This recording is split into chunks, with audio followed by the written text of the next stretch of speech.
વિદ્યાર્થી મિત્રો, last lecture ની અંદર એટલે કે લાસ્ટ સેશન ની અંદર આપણે સ્વાધ્યાયના 22 દાખલા સુધીની ચર્ચા કરી હતી. હવે આપણે દાખલા નંબર 23 ની વાત કરીએ અને પછીનો દાખલો જે છે તે મેં તમને અગાઉના સેશન ની અંદર કરાવેલો છે, તો એ પણ તમે જોઈ શકો. સ્વાધ્યાયના 23માં દાખલાની વાત કરીએ છીએ. રકમ પર થોડું ધ્યાન આપજો વિદ્યાર્થી મિત્રો, તો વધુ મજા આવશે. સૂર્ય એક ગરમ પ્લાઝમા છે જેની અંદરના ગર્ભનું તાપમાન 10⁷ કેલ્વિન થી વધારે હોય છે અને બાહ્ય પૃષ્ઠનું તાપમાન 6000 કેલ્વિન છે. આટલા ઊંચા તાપમાને કોઈ પણ પદાર્થ ઘન કે પ્રવાહી અવસ્થામાં રહી શકે નહીં. સૂર્યની દળ ઘનતા ઘન અને પ્રવાહી અથવા વાયુની ઘનતાઓમાંથી કયા વિસ્તારોમાં હોવાની તમને ધારણા છે? તમારું અનુમાન સાચું છે તેની ચકાસણી નીચે આપેલ માહિતી પરથી નક્કી કરી શકો. સૂર્યનું દળ 2 × 10⁻³ કેજી અને સૂર્યની ત્રિજ્યા 7 × 10⁸ મીટર છે. તો વિદ્યાર્થી મિત્રો, અહીંયા હું કહું છું કે સૂર્ય જે છે એનું બાહ્ય તાપમાન છે તે 10⁷ કેલ્વિન છે. બરાબર છે?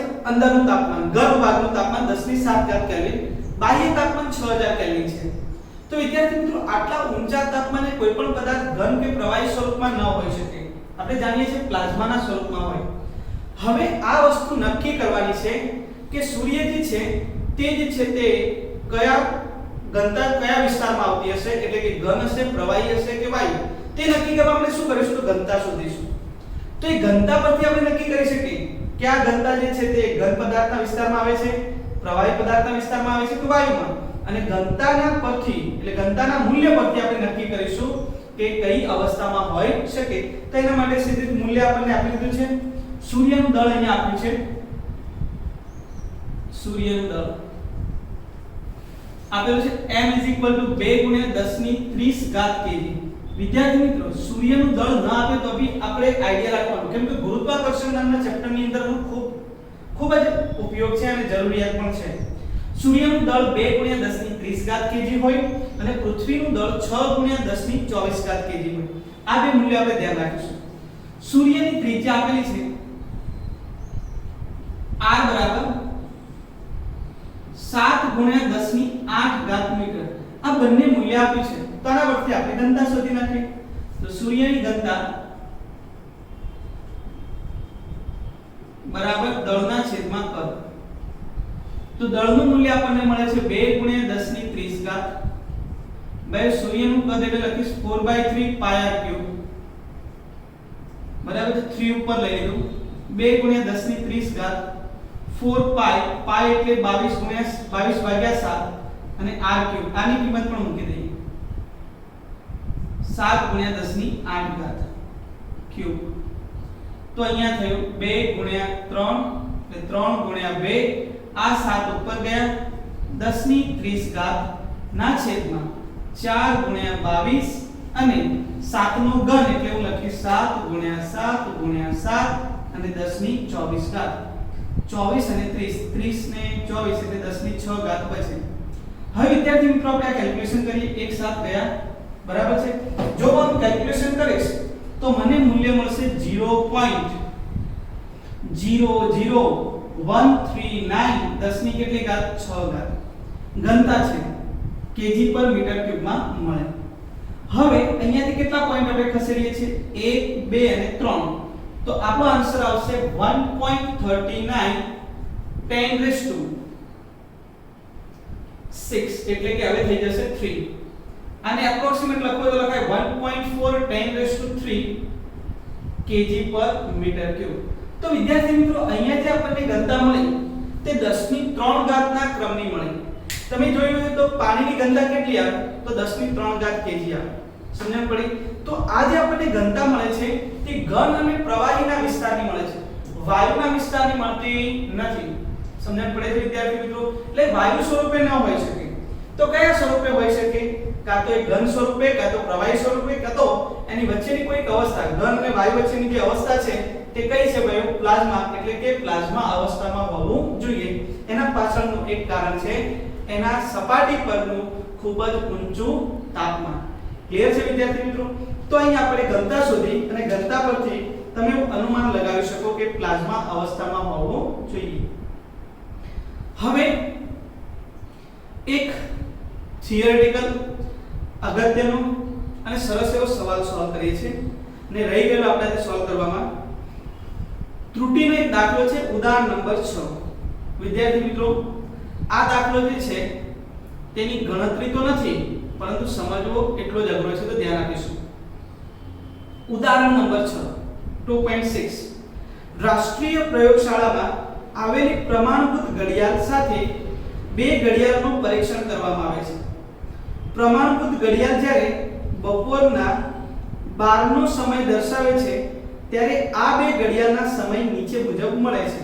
તો વિદ્યાર્થી મિત્રો, આ દાખલો સોલ્વ કેવી રીતે કરીશું તે બહુ અગત્યની વસ્તુ છે. હું ખાલી ક્વેશ્ચન લખીશ અને પછી આપણે ડિસ્કશન કરીશું. ઉદાહરણ નંબર 6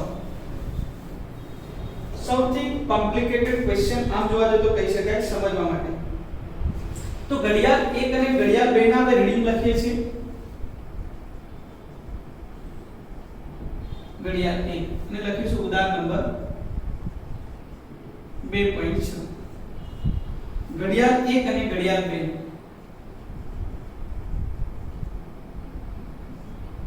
બંને રીડિંગ લખીએ છીએ. ધ્યાન રાખો, આપણને અલગ અલગ વાર સોમવાર રીડિંગ આપી છે, મંગળવાર, બુધવાર,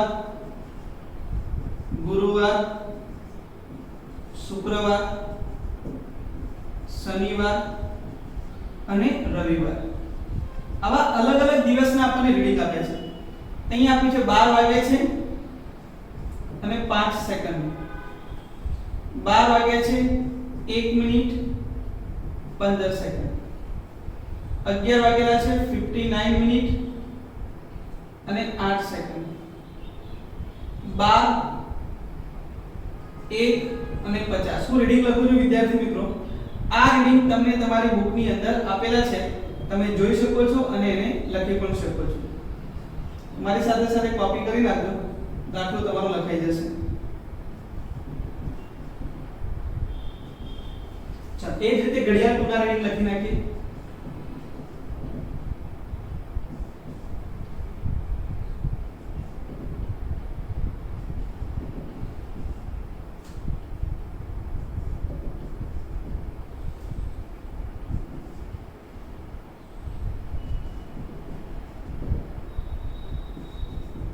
આવા કંઈક આપણને અલગ અલગ રીડિંગ દર્શાવેલા છે.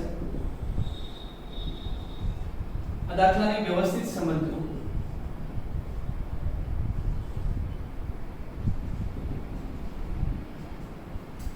ચાલો, હવે તમે એમ વિચારો કે આવા ઘડિયાળ 1 અને 2 ના સમય નીચે મુજબ આપેલા છે. ક્વેશ્ચનમાં આપણને એવું પૂછ્યું છે, જો તમે કોઈ પ્રયોગ કરી રહ્યા હોય કે જેના માટે તમને ચોકસાઈ સાથે સમય અંતરાલ દર્શાવતી ઘડિયાળની આવશ્યકતા હોય તો કઈ ઘડિયાળ પસંદ કરશો? તો આ બે ઘડિયાળો છે, આ ઘડિયાળ 1 છે અને ઘડિયાળ 2 છે. તમને એવું કહ્યું છે કે તમારે કોઈ સમય માપવો છે, એમાં ચોકસાઈ વધારે જોઈએ છે, સમય અંતરાલમાં ચોકસાઈ વધુ, તો તમે બેમાંથી કઈ ઘડિયાળ પસંદ કરશો? તો એવું કહ્યું છે કે 12 વાગ્યાના સમયે આપણે આ ઘડિયાળોના અવલોકન કરીએ છીએ. ચલો પહેલી ઘડિયાળની વાત કરું. તો પહેલી ઘડિયાળમાં 12 વાગ્યાના સમયે હું ધારો કે અવલોકન કરું છું. તો આપણી જે ઘડિયાળ છે રાષ્ટ્રીય પ્રયોગશાળામાં, તેમાં 12 વાગ્યા છે ત્યારે આમાં કેટલા થયા છે? તો 12 ને 5 સેકન્ડ સોમવારે. એનો મતલબ આમાં 5 સેકન્ડ વધારે મળે. જોજો ઓલા સાઈડ દર્શાવું છું, આમાં પ્લસ 5 સેકન્ડ આપણને વધારે મળે. 5 સેકન્ડ આમાં આપણને વધારે મળે. આમાં તમે જુઓ તો 12 વાગ્યા છે ત્યારે આપણે જે મૂલ્ય મેળવ્યું તે કેટલું મળે? તો 12 વાગ્યા 1 મિનિટ અને 15 સેકન્ડ. એનો મતલબ 12 વાગ્યા આનું રીડિંગ મળે છે 75 સેકન્ડ જેટલું વધારે. વિદ્યાર્થી મિત્રો, ખાસ ધ્યાન રાખવાનું છે. બુધવારે જ્યારે મેં રીડિંગ કર્યું 12 વાગે ત્યારે મને મળ્યું 59 મિનિટ. 11 વાગ્યા છે 59 મિનિટ થઈ છે 8 સેકન્ડ. એનો મતલબ 52 સેકન્ડ ઓછા છે, પાછળ થઈ ગઈ. અહીંયા તમે જો ગુરુવારે એક્ઝેક્ટ 12 વાગે આપણે વાત કરીએ છીએ ત્યારે મને મળે છે 12 વાગ્યા 1 મિનિટ અને 50 સેકન્ડ થઈ છે. એનો મતલબ કે આમાં 1 મિનિટ અને 50 સેકન્ડ વધુ મળે, એટલે કે કુલ 110 સેકન્ડનો ફેર વધારે જોવા મળે. શુક્રવારે જ્યારે 12 વાગે મેં રીડિંગ કર્યું ત્યારે કેટલા થયું? તો 11 વાગ્યા છે 59 મિનિટ થઈ છે અને 15 એટલે ઘડિયાળ શું થઈ પાછળ પડે કેટલી તો 45 સેકન્ડ એટલે -45. શનિવારે જ્યારે રીડિંગ કર્યું 12 વાગે ત્યારે મને મૂલ્ય મળ્યું 12 વાગ્યા છે 1 મિનિટ થઈ છે અને 30 સેકન્ડ એટલે વધુ કેટલી મિનિટ સેકન્ડ થઈ તો 90 સેકન્ડ. અને આમાં તમે જોઈ શકો છો રવિવારે 79 સેકન્ડ. એનો મતલબ કોઈકવાર ઘડિયાળ પાછળ પડે છે કોઈકવાર આગળ થાય છે. તો કેટલી આગળ જાય છે કેટલી પાછળ તો જો માઈનસ મૂલ્ય વધુમાં વધુ કેટલું છે -52 સેકન્ડ એટલે વધુમાં વધુ કેટલી પાછળ પડી -52. વધુમાં વધુ પ્લસ ક્યાં જાય છે તો 110 સેકન્ડ.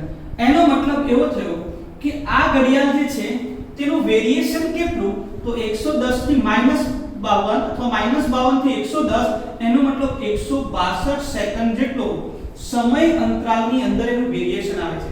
આટલી ઘડિયાળ આગળ કે પાછળ થાય છે આટલી આમાં ત્રુટિ કહી શકાય. તે જ રીતે હવે આ ઘડિયાળની વાત કરવામાં આવે આનું પણ રીડિંગ 12 વાગે જ કરવામાં આવે. હું એક વિદ્યાર્થીને એક ઉદાહરણ દ્વારા સમજાવવા માંગુ છું કે ત્રુટિ કેવી રીતે નક્કી કરી શકાય. તમે કહો કે 12 વાગે તો અહીંયા તો 10 ને 15 એટલે 2 કલાકનો ગેપ છે એનો મતલબ આ તો બહુ મોટી ત્રુટિ છે.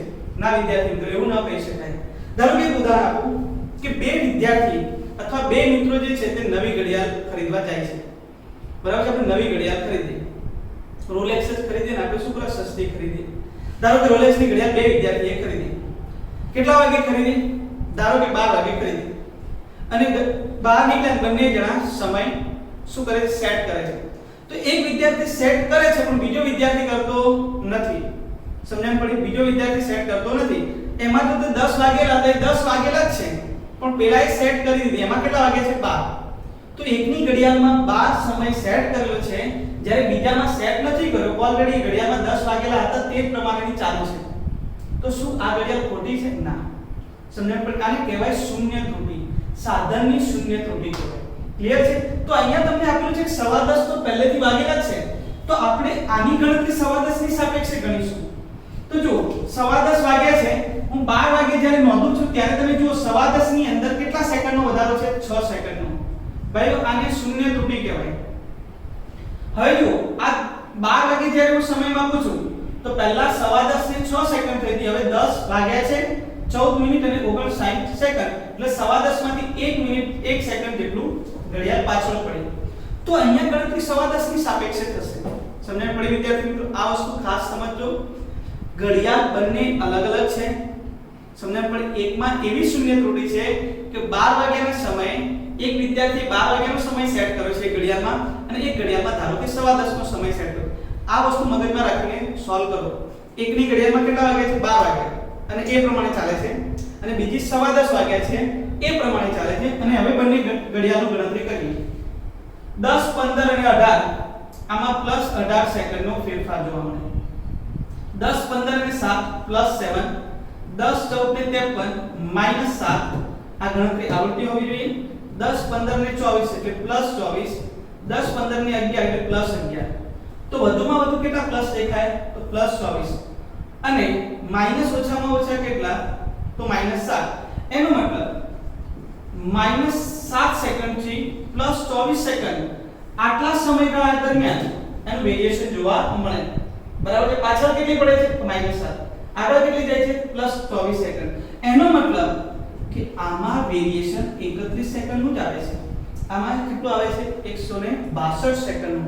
એનો મતલબ આ ઘડિયાળ વધુ આગળ પાછળ થાય છે એટલે આની અંદર વધુ ચોકસાઈ અને સચોટતા નથી. જ્યારે આ ઘડિયાળ જે છે તેનું વેરિએશન કેવું છે ઓછું. એનો મતલબ આની અંદર જે ત્રુટિ જે છે તે આપણને ઓછી મળે. સમજણ પડે. વેરિએશન ઓછું થાય એનો મતલબ આના દ્વારા માપવામાં આવતું મૂલ્ય એ વધુ ચોકસાઈભર્યું અને સચોટતાપૂર્વક હોઈ શકે. એટલે જો મને પસંદ કરવાનું કહ્યું હોય કે આ બંને ઘડિયાળમાંથી કઈ ઘડિયાળ પસંદ કરીશું તો આ પસંદ કરો. આમાં 10:15 વાગ્યા છે 12 વાગ્યાનું કરવાનું તો 12 વાગ્યા પછી તો વેરિએશન કરવામાં આવે અને 12 વાગ્યાની સેટ કરી નાખીએ તો આમ તો વેરિએશન 31 સેકન્ડ જ મળે. જ્યારે મેં 12 વાગ્યાના સેટ કર્યા પછી પણ આમાં વેરિએશન 162 સેકન્ડનું મળે છે. એટલે આ વધુ ચોક્કસ કહી શકાય નહીં આની સાપેક્ષે. વધુ ચોક્કસ અને સચોટતાપૂર્વક માપન આપણને ઘડિયાળ 2 ની અંદર મળે છે. તો વિદ્યાર્થી મિત્રો અહીંયા આપણા સ્વાધ્યાયના બધા જ દાખલા કમ્પ્લીટ થઈ ગયા, બરાબર છે. અમુક કદાચ વર્નિયર કેલિપર્સને આધારિત હતા, એક બે દાખલા આપણે બાકી રાખ્યા છે, કેમ કે જ્યારે પણ તમે પ્રયોગ કરશો વર્નિયર કેલિપર, સ્ક્રૂ ગેજ, સ્પાયરોમીટરને અનુલક્ષીને, ત્યારે તમે એ દાખલા જે છે તે સરળતાથી ગણી શકશો. ક્લિયર છે વિદ્યાર્થી મિત્રો? તો અહીંયા ચેપ્ટરની અંદર સ્વાધ્યાયના બધા દાખલા કમ્પ્લીટ થયા. વધારાના સ્વાધ્યાયના દાખલા બાકી છે, તો જ્યારે આપણે નવા સેશનની અંદર મળીશું ત્યારે વધારાના સ્વાધ્યાયના દાખલાની પણ આપણે ચર્ચા કરીશું. સો થેન્ક યુ વિદ્યાર્થી.